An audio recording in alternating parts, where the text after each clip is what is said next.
चलिए हम पढ़ाएंगे आप लोगों को आज प्रश्नावली 6.5 का कौन सा सवाल, 5वां नंबर सवाल, क्योंकि 4 सवाल हम कल पढ़ लिए थे। 5वां नंबर सवाल ये है, एक पेड़ भूमि से 5 मीटर की ऊंचाई पर टूट जाता है और उसका ऊपरी सिरा भूमि को उसके आधार से 12 मीटर की दूरी पर छूता है। पेड़ की ऊंचाई याद करनी है, पेड़ कितना ऊंचा था। ठीक, बोल रहा है ये एक पेड़ भूमि से 5 मीटर की ऊंचाई, मान लो ये क्या है, कोई पेड़ था।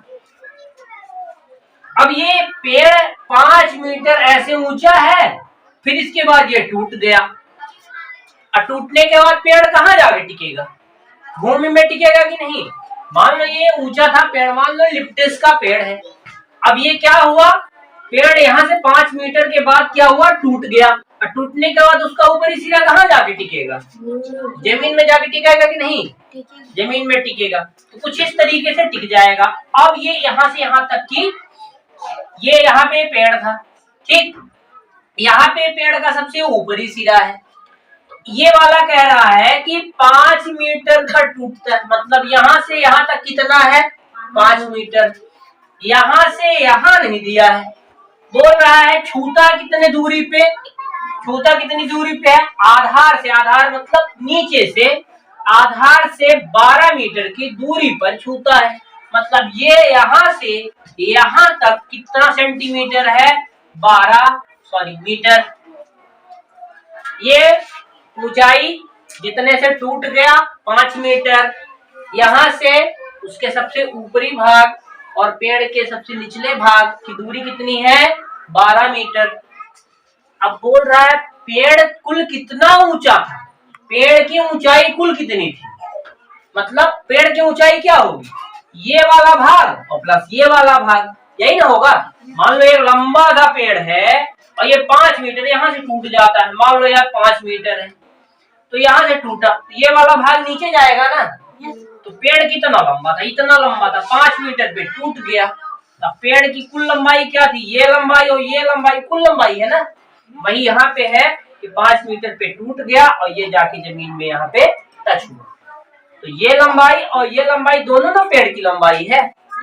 अच्छा, ऐसे में क्या बन गया यहाँ पे समकोण बन गया, और समकोण कितने का होता है, 90 अंश का।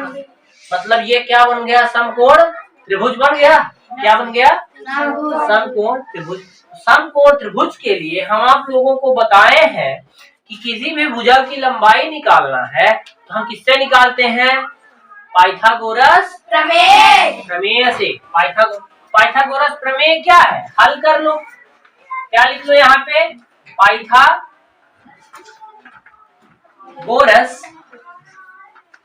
प्रमेय से। पाइथागोरस प्रमेय में क्या था, कर्ण का वर्ग जो होता है लंब और आधार के वर्ग के योग के बराबर होता है, यही बताया था ना कल। ठीक, तो कर्ण का वर्ग जो होता है, कर्ण का वर्ग जो होता है किसके बराबर होता है, लंब के वर्ग धन आधार के वर्ग के। अब इसको बना लो, एक त्रिभुज बना लो, ए मान लो, इसको बी मान लो, इसको सी मान लो। भले ये पेड़ था लेकिन तीनों छोर को हम मान लिया, ए मान लिया, बी मान लिया, सी मान लिया, ठीक है। अब ये क्या है, ऊंचाई है जिसको लंब आप बोलते हो, ये क्या है, आधार है, और ये क्या है, कर्ण है ना, ये बता चुके हैं ना। ठीक, तो कर्ण अपना क्या है, एसी है। एसी क्या है, कर्ण, तो एसी का वर्ग बराबर लंब कितना है, एबी है, लिख लो एबी का वर्ग धन आधार कितना है, बीसी का वर्ग, यही ना। अब देखो एसी ज्ञात करनी है अपने को, एसी का वर्ग रहने दो, कर्ण ज्ञात करना है ना, क्या यहाँ से यहाँ तक की दूरी ज्ञात करनी है, और फिर पेड़ में क्या करेंगे, इसको और इसको जोड़ देंगे तो कुल पेड़ की ऊंचाई निकल जाएगी, यही बात है ना। ठीक है, ए भी कितना है अपना, 5 लिख लो, ये स्क्वायर है तो स्क्वायर लगा दिया, प्लस है प्लस उतार लिया, है ना। बीसी कितना है, 12 मीटर है ना, हो गया 12, स्क्वायर है तो स्क्वायर लगा दिया। ठीक, कुछ किए क्या अभी तक, नहीं किए। अब हम बताते हैं, AC का स्क्वायर यानी AC का वर्ग बराबर 5 का वर्ग का मतलब क्या हुआ, 5 गुणे 5। तो 5 में 5 का गुणा करेंगे तो कितना आएगा? 25 आएगा। प्लस 12 में 12 का गुणा करेंगे तो 144। Very good. 144 144 आ गया। अब क्या करेंगे? 25 को 144 को जोड़ देंगे। तो AC का स्क्वायर इज इक्वल टू कितना हो जाएगा? कितना हो जाएगा शिवम? 169। हाँ 169। 4 और 5 को जोड़ा 9, 4 और 2 को जोड़ दिया 6 और 1 169 आ गया। ठीक है। अब हम क्या बताए हैं, इधर से स्क्वायर हटेगा तो इधर क्या चढ़ जाएगा? क्योंकि अपने को स्क्वायर की वैल्यू थोड़ी चाहिए, अपने को तो केवल AC चाहिए, AC का स्क्वायर थोड़ी चाहिए। तो AC चाहिए, AC बराबर इधर ही हट गया तो इधर क्या चढ़ गया? 169 में करनी लग गई, अंडर रूट लग गया। ठीक है। अब हम क्या बोले हैं, क्या करना है इसके बाद अपने को ना सिंपल गुणनखंड करना है। क्या करना है? गुणनखंड करना है। और इसका क्या निकाल लेना है? वर्गमूल। क्या निकाल लेना है? वर्गमूल। 169 का गुणनखंड करके देख लो। 13 से कटेगा, 13 से 13 बार कटेगा तो 13 में 13 का मल्टीप्लाई किया तो कितना आ जाएगा? 169 आएगा। तो AC बराबर कितना हो गया? 13 में 13 का गुणा करेंगे, ठीक, तो कितना आ जाएगा? मतलब 13 का स्क्वायर लिख दे। 13 गुणे 13 को हम क्या लिख दे? 13 गुणे 13 को हम क्या लिख दे? 13 का स्क्वायर। तो हम 13 गुणे 13 ना लिख के 13 का स्क्वायर लिख दिए। अब क्या करते हैं? AC बराबर